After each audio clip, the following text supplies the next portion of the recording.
hopping in the car, on the way to just about anywhere. I really have to beg to use a washroom.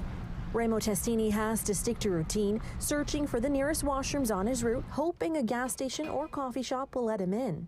My life revolves around going to the washroom. The 54-year-old has been living with Crohn's disease for 14 years now, an inflammatory bowel disease that can lead to patients needing the washroom often and urgently. It's not like you can control it. You don't know when it's going to happen. It can happen at any time. You could be standing in a lineup, and all of a sudden it's like, oh, I gotta go.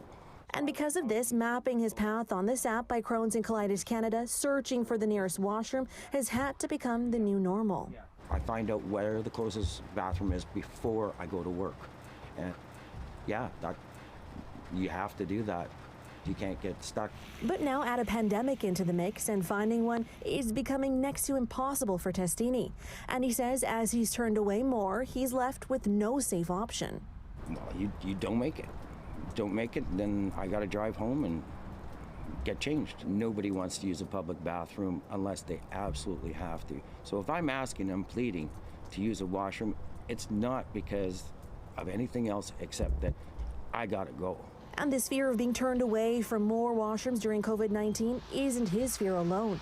Crohn's and Colitis Canada says at least 33,000 British Columbians live with a chronic illness like ulcerative colitis or Crohn's, and 1 in every 140 people in the country. They're using the washroom 5 to 20 times a day or more, and they may not be able to hold it, so there could be a potential for an accident. He adds the key problem is it's an invisible chronic disease. No one sees it when they see you.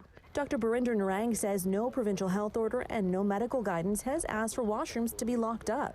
COVID transmission is still droplet-based with cleaning and regular cleaning and limiting the number of people that go in and access these facilities. It hasn't been identified as an identifiable source.